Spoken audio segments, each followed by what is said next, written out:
So when the first Europeans arrived in New Zealand, they noted in their journals that they could hear the country, they could hear the land before they saw it. And that was because there was an abundance of bird life here. There was no predators, and when the first Europeans arrived, they found forest virtually down to the water's edge on the shoreline. It was paradise, really.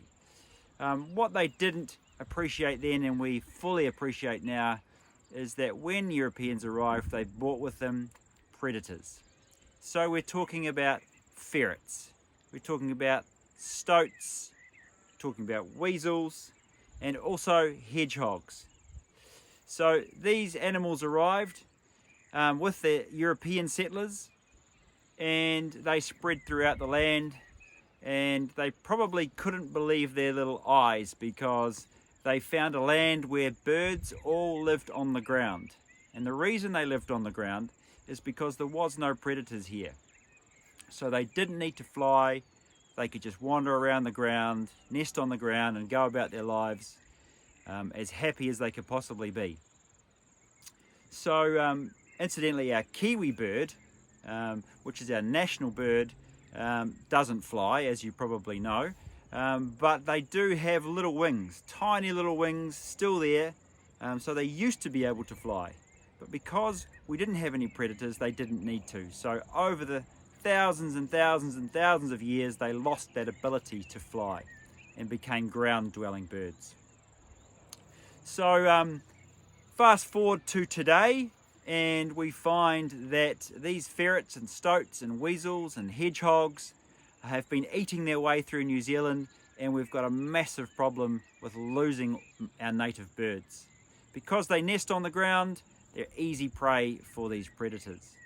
So we are part of a conservation project to try and bring back our birds, save our native birds, especially in this beautiful valley behind us here in Wanaka, the Matukituki Valley. So, which brings me to this box. So as you could probably guess by now, this is a predator trap. And where we access on our tours here in Wanaka is completely private land. We are the only company that's allowed to come here. And they're private tracks way off in the mountains. And so we're able to come up here, put these boxes out and trap the predators where they live, which is fantastic.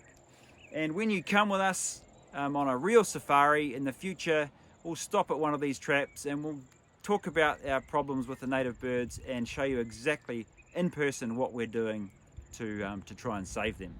But because you can't be here now, I'll show you anyway. So this is a predator trap, and we'll come over here now, we'll have a look inside, open it up, and you will see two traps and what looks like a hen's egg inside.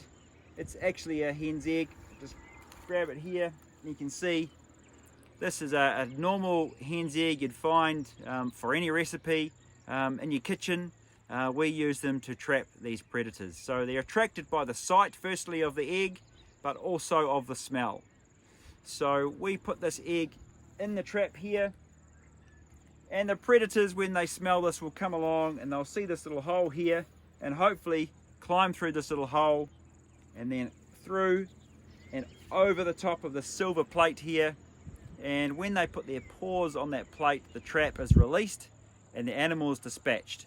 It's an instant dispatch for the animal. They don't feel a thing. It's the most humane way we have to dispatch of our predators. So that's great. We've got a predator that's been dispatched. We will come along and check these traps. About every 6 weeks we're up here. We've got 32 of these traps and we're checking them all the time. And especially on our safaris, when we're coming through here, we make an important stop at a different trap every time, so you get to see exactly what goes on here. So it's a really important project. We are starting to see our native birds coming back further up this beautiful valley here. Lots of reports of birds coming back that haven't been seen in the area for many, many tens of years. So it's a fantastic project to be a part of. And if you guys weren't booking trips with us, we couldn't be coming here, and therefore we couldn't be doing this great work. So you are contributing to the saving of our native birds in New Zealand. So thank you very much for that. And as you can see, the scenery is spectacular and the conservation is even better.